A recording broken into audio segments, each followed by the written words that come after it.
lost in the mud over billions of years.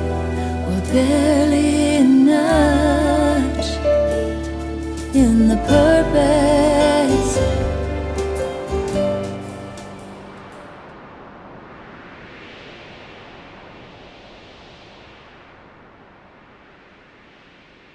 Have hell, double heaven. Have hell, double heaven. Have hell, double heaven. The kid's as high as a kite. They brought him into the emergency room, arms strapped to the gurney. He announces his entrance at the top of his lungs. Have hell, double heaven. This is all you want. The attending physician has seen this before, the human detritus of party night, gathered from across the city. What did you take, son? Mushrooms? Ecstasy? The teenager has no awareness of these questions. His mind is in short circuit. He repeats the echoes of a sound loop, acid code, a kind of psychedelic mantra. Oh wow, Minecraft. Have hell, double heaven. I'm listening to the kid's crazy mantra as the drama unfolds on the other side of the curtain. The teenager's distraught father arrives. They consider pumping the kid's stomach, but the acid has entered the slipstream of his consciousness and has its psychotic clutch on blood and brain. The attending physician advises a nurse to ride it out and administer an intravenous drip to bring him down. I'm waiting for my own medication to take effect, a cocktail of heart drugs to slow my heart rate and bring back some uniformity of rhythm. A wild arrhythmia which felt like a heart attack had sent me stumbling from New Year's Eve celebrations. Your heart, it's misfiring. It's called atrial fibrillation, the attending advises me, her ear cocked to the kid's wild declarations on the other side of the curtain. She shows me the printout from the ECG. Your atrium, it's out of time with the ventricle. We'll track you on a heart monitor through the night and we'll do some blood work to rule out anything more serious, okay? I'll find you a quieter room for you soon. New Year's Eve is always a circus. This is my first time in a hospital emergency room. I wonder if this is how it all ends, considering the worst as the doctor disappears through the curtain, a thin veil to the other side of life. I compose a morbid fantasy, my heart stopping at the stroke of midnight, the end of the century, the end of the millennium, the end of days. I try to calculate how many times a heart will beat in a century. I lose the calculation around 300 million. Listening to the cadence of the heart monitor, I wonder how many beats are left until midnight. On the other side of the curtain, the kid's mantra orchestrates a duet with each ping of my heart monitor. 1999. Oh wow. In this life is delivered the wound. It starts at the flesh and moves deeper through the blood and then the organs, commanding the heart and troubling the mind. And thus begins our conflict, taunting the promises which the future has made to us, repenting and apologizing for those promises we have made to the past. It becomes a metaphysical rebellion, taking up the cause of those who have come before us, an unconscious debt to the archetypal champions of existence, the likes of Prometheus and Job, always back there in our minds, arms folded, expecting something great from us. We must survive as did they, somehow rationalizing the absurdity of life, consumed by the anxiety that we cannot live up to their expectations. Such is the lot of being born from the dead, endowed with a collective unconscious, speaking in tongues, dreaming through their ghosts, passing back and forth through the veil. The attending physician pulls back the curtain to see how I'm doing. I can see the kid's father at the next bed trying to calm him down, looking less pissed now, a little more concerned about the state of his son. Everything by fire. You see how much you already know? Oh wow. I consider that maybe this kid is on to something. The mad ones often are. Heraclitus had said that fire was the central reality, a reality governed by flux and change. Fire generates a new unity from what came before. Everything changes, becoming something else. The conflict between opposites is resolved into a new unity. Reality is not static, but rather a dynamic synthesis, everything inhabiting the other. Century upon century, synthesis reveals the plot. Hegel had indeed predicted this kind of gradual awakening. Everything contains its contradiction. Everything contains its opposites.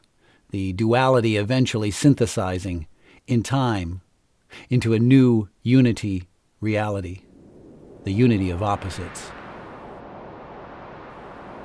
I watched the clock on the emergency room wall, counting down the final minutes of the year, the final contemplations of a century, the final hopes for a new millennium.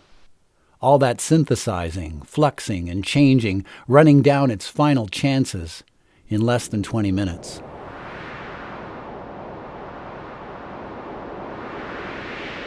Everything by fire.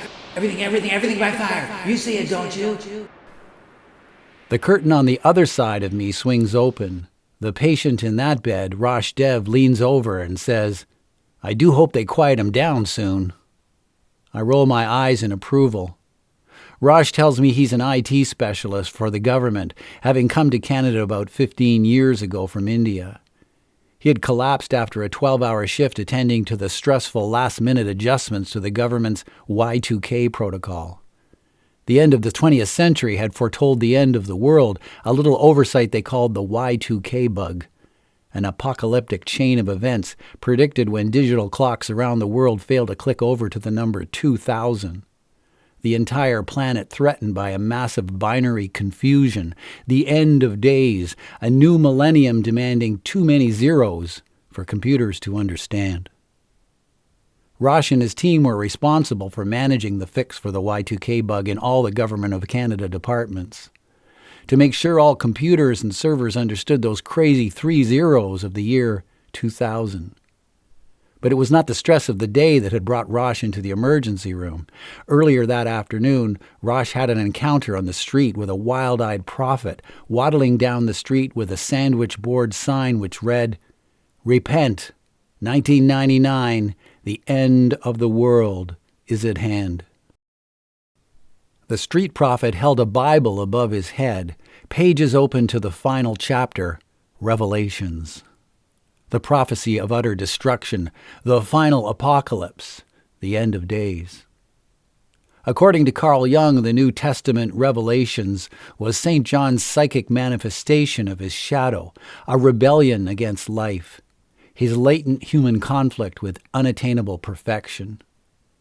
Revelations reads like the fantasy seething in all of us, somewhere in the reaches of our shadow selves, a latent desire to just blow the whole thing up and start all over again, and maybe get it right this time.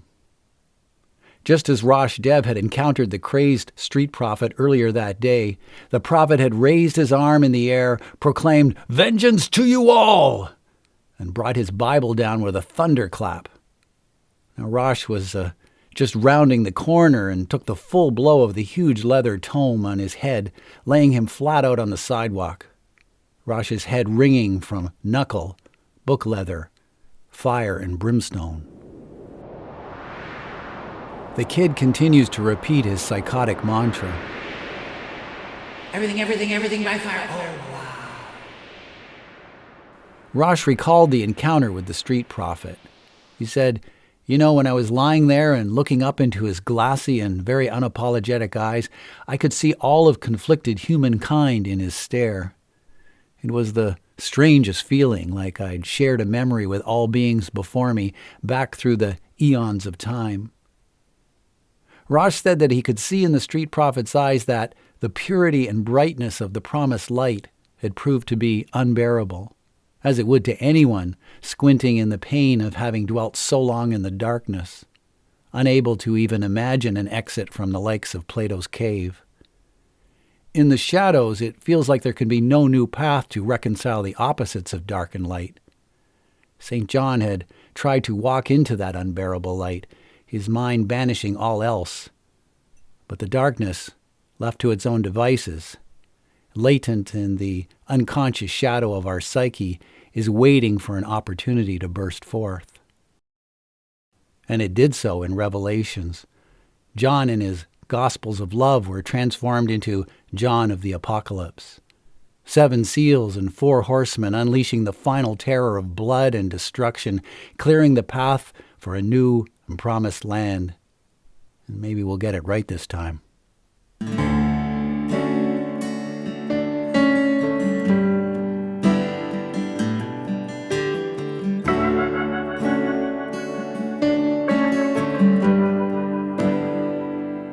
Sometimes I forget my purpose. If I go and I go on and on, wasting the years, long in the distance, losing what's near.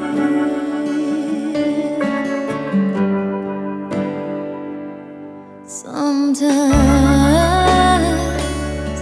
we are not what we could be, and you know that you know what's missing, maybe too plain to see. Habits so lonely until they are grieved. Now we're broken up and treading in the deep end, nothing but some loose ends. Now we're broken up and treading in the deep end, nothing but some loose ends left to believe in. There it goes.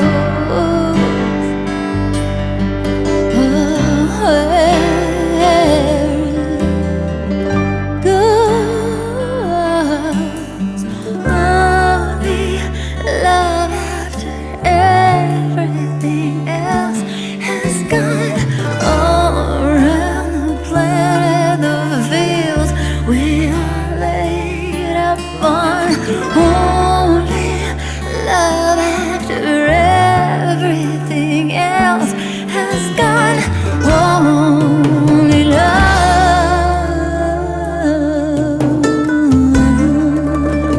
Anxiously, and soon frantically, I'm fingering the octopus of wires attached to my chest. My heart is in rebellion. All hopes for the steady metronome of a heart-beaten path now vanquished. I'm growing weak, unable to overcome. I'm too human. In a spiraling dizziness, I feel a bridge toward unconsciousness. I take it. Now we're broken up and treading in the deep end, nothing but some loose ends. Now we're broken up and treading in the deep end, nothing but some loose ends left to believe in. Broken open in the deep end, nothing but some loose ends.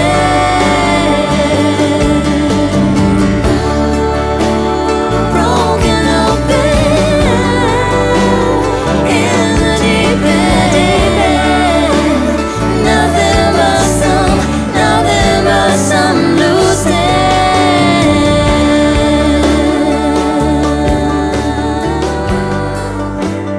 Nothing but some loose ends. My heart monitor is pinging violently, all out of rhythm, like some kind of jazz improvisation by Sun Ra or Ornette Coleman. A nurse takes my arm for another blood sample. The teenager in the next bed is still exalting his acid mantra. I'm drifting in and out of consciousness, hallucinations washing over me. The kid soon becomes Nietzsche, Friedrich Nietzsche, on his deathbed. It's 1900, the birth of the century, marked by the death of Nietzsche. The kid with his new Nietzschean face and bushy mustache exclaims, We're only a bridge, just overcome yourself. You see how much you know. Nietzsche's physical and intellectual mission was to overcome his human weakness, that he had spent the last 10 years of his life bedridden, battered by the effects of 2 strokes, tumbling steadily through madness. The great Zarathustra, who had tried to reconcile a unified path through dark and light to penetrate the human conflict, finally offered his own body up to the new century in August of 1900. All too human to know the answers. We are just a bridge. Nietzsche had already been here for an eternity. The universe repeats that way. He called it eternal recurrence. Despite a weak and sickly frame, his respiratory difficulties with altitude, his was a never-ending climb to live differently, an eternal mind exalting polemics from the summits of the mountains. High in the alpine climbs, he imagined a present tense for eternity. It's how you inhabit a place now that matters. Govern your state of being for how you imagine you might live in eternity. He had such high hopes for this idea, his thoughts spilling into books of philosophy, poetry, and cultural criticism. He wanted to be the bridge over which man might finally step over himself, to overcome himself, to become the overman, the Superman. I sense that I'm here to comfort him, and so I place my hand on his forearm. Nietzsche moves his eyes slowly toward mine. I gasp and lose my breath in the immensity of his gaze, an eternity of loneliness, born alone in the great expanse of the universe. I'm unaware that I'm holding my breath in his stare, and this produces an intense longing for something that precedes life, something caught in the bending of trees and the memory of ancient stones before they swelled to mountains. I struggle to regain my rhythm for breathing, but the man is pulling something from me into a chasm in which the sun and stars have already poured themselves and become empty. As I fill my lungs with a determined gasp of air, I wonder if there can be anything left after such emptiness. Oh, my soul, only songs and tears. Remembered from one of his poems.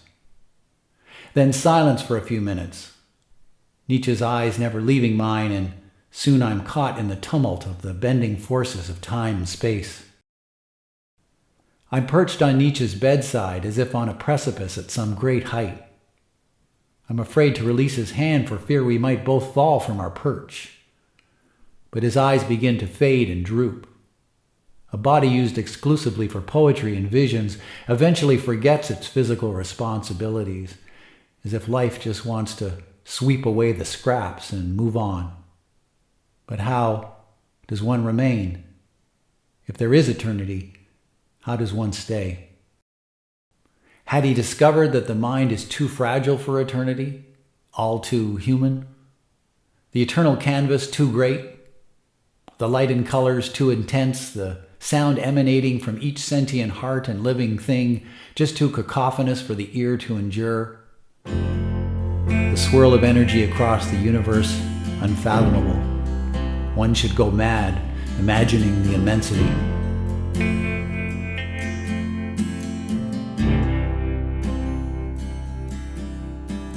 Wouldn't hurt, I couldn't change it, wouldn't hurt, couldn't hurt.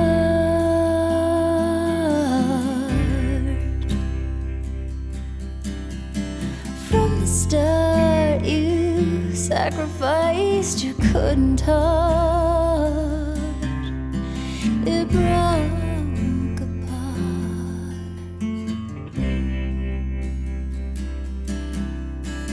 Temper grazed your face, and fear soon took its place. The room emptied in your haste. So many years of practice, and you still can't make the case for your wouldn't hurt. I couldn't save you, wouldn't hurt, couldn't hurt.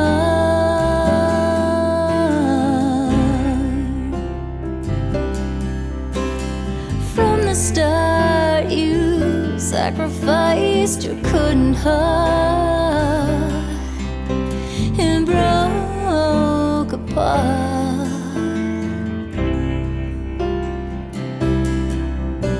You quit before you start, 'cause that's the hardest part.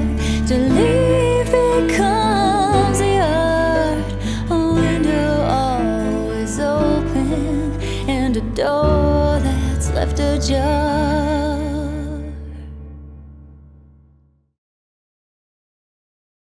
I can see the veil again. Someone pulls the curtain open, revealing a team of emergency room specialists fiddling with the electrodes on my chest. The attending physician looks at me with great concern. "Can you hear me?" "The blood work reports that you have a rare form of blood cancer. An incurable form, I'm afraid." She tries unsuccessfully to reframe with some comfort. "But it's not terminal. You'll have to stay on chemotherapy for the rest of your life. Sorry about this."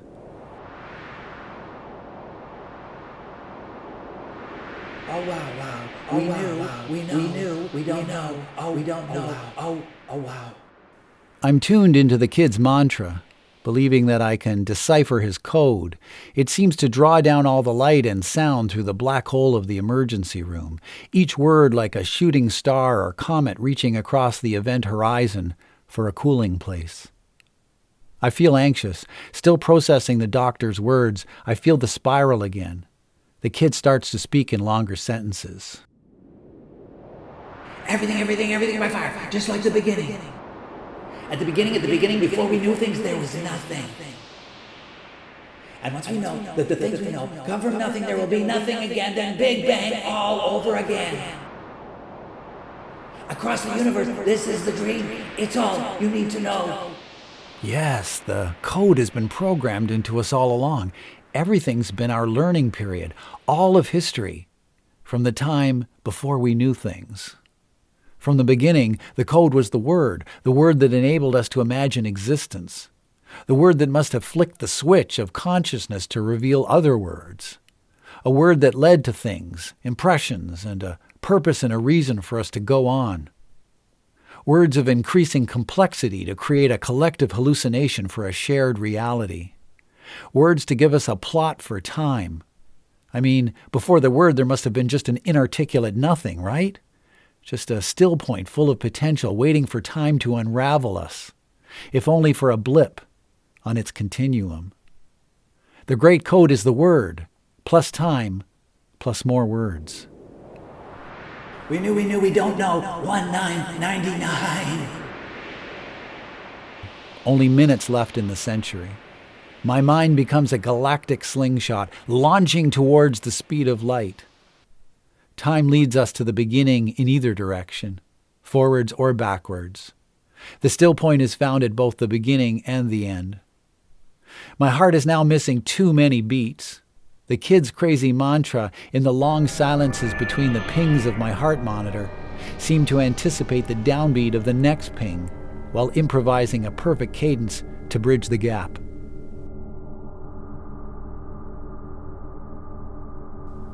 My heart monitor flatlines and lets out a startling alarm.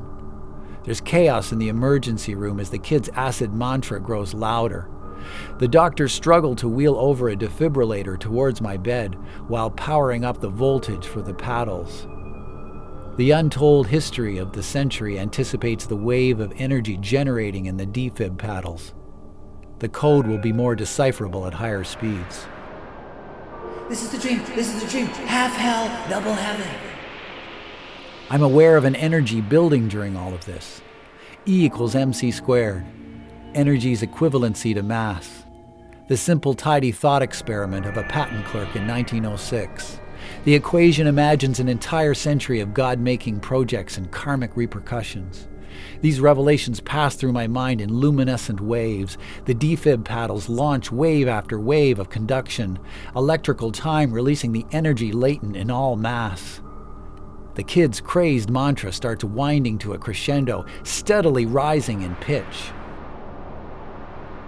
Oh wow, this is all you need to know. Half hell, double heaven, bang, then bang again. The attending physician calls clear for the next conduction on my chest. With each wave, I float over the crest, peering over and down through the cosmos until I can see the beginning from whence the bang had come. I'm spiraling again, this time back to 1945, Los Alamos, New Mexico, the test site of the atomic bomb. The pre-dawn reveals a high desert landscape. Julius Oppenheimer walks the perimeter along the fence. A few meditative hours just before all hell will let loose a little season. He contemplates the advice given to Arjuna by Krishna in the ancient Bhagavad Gita about performing actions without concern for the fruits of those actions. Mystical counsel in time of war. The battlefield is really your mind, and will and action. The obstacle is your heart, which has a tendency to attach itself to things. Batter my heart, O three-person God. Burn and make me new. Dr. Oppenheimer had named the Trinity nuclear test site after the challenging metaphysics of John Donne's poem. It had proclaimed that there is a unity in death. It doth touch the resurrection. In the peripheral vision of his meditative stare, Julius can see the orange and pink rock emerge from the gray twilight, from the eruption of an ancient volcano that had spread its molten lava across the landscape. The last time that the fire from the gods had shaken this land, until today. The plots and myths of history reveal a destiny. Suddenly the fire, a supernatural alchemy, thunder perfect, from distant gods passed hand to hand over mountain and oceans, fire initially given to us clandestinely. The giver, Prometheus himself, punished and bound to the mountaintop for this act of human cultivation, declares to the heavens his defiance, configuring for eternity the human condition of martyrdom. This is the difficulty of systems designed by the gods. They want you to strive, to reach, for just a glimpse of their luminosity. They want you to imagine the fire, but not to possess it. They cannot let us achieve despite our chronic efforts to overreach. The rule of the garden before Prometheus, before we knew things, before we were condemned to be free. Freedom is the affliction, the anxiety that burns in the overreaching. And then the bomb, always the bomb. The fire that will consume the creation is the constant reminder of flux, the process of change. The bomb is our scepter, our gesture from the mount to demonstrate that we are tethered to death. The countdown to detonation begins. 10. Suddenly the fire in your head becomes the fire in your heart. 9. The itch cannot be satisfied. We are condemned to follow these obsessions, these God-making aspirations. 8. Suddenly breathing fire into the inferno, the story offers its own illumination of Dante's judgment. You have mostly loved rightly and hated wrongly. 7. In the mushroom clouds of the God-making projects, a fully formed vision of hell proves easier to fashion than heaven. Heat summons us to our shadow. 6. Suddenly, the fire is our only vision. It leads us from the garden, still plucking fruit from Eden's trees, imagining the absurdity of existence. 5. Knowing only the consciousness of being conscious. I think I am. Always looking for proof. 4. Coursing through the ventricles, the fire in the heart consumes the fire in the belly. This is the proof we had been searching for, that the gods need us, that they need our consciousness, that they need us in order to feel the fire. 3. Could that be our meaning and purpose in the nothingness? To be the conscious reckoning? Like Lear on the heath, come wind and come rain, like John of the Cross, dark night of the soul, like Prometheus on the mount, chained to the rock. 2. We are the overreachers, the ones who must overcome ourselves, the overman and the overwoman, the ones who have always imagined the throne. 1. Blinded by the heat's intensity, moving just by feel in its immensity, caught in the act of stealing fire.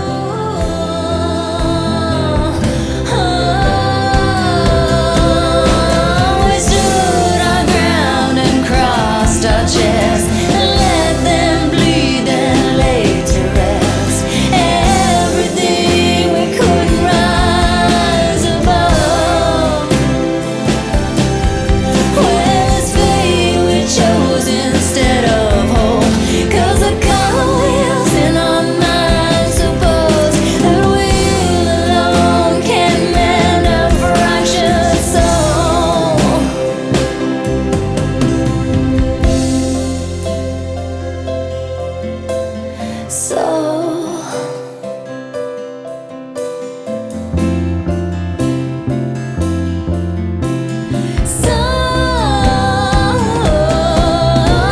Composed upon our knees, we tried to feign another alibi and drag our hungry bodies from their sleep.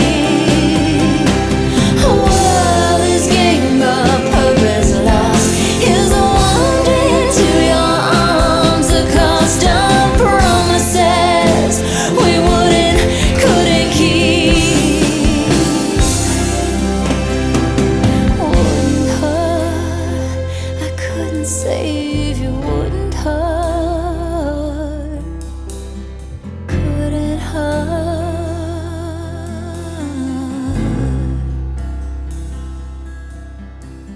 Wouldn't hurt, I couldn't save. Someone down the hallway is counting down. There's an echo in the distance.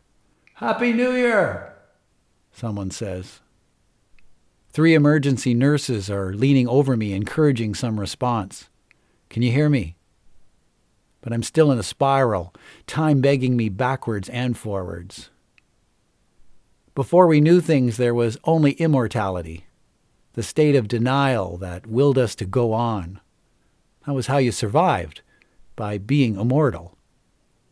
To consider any other fate would render you hopeless, unable to venture out, unable to expend the effort on the fool's errand to delay death for maybe another day, a month, or a year or 2. One of the emergency room nurses edges between another who is holding the defib paddles, asking me again, "Can you hear me?"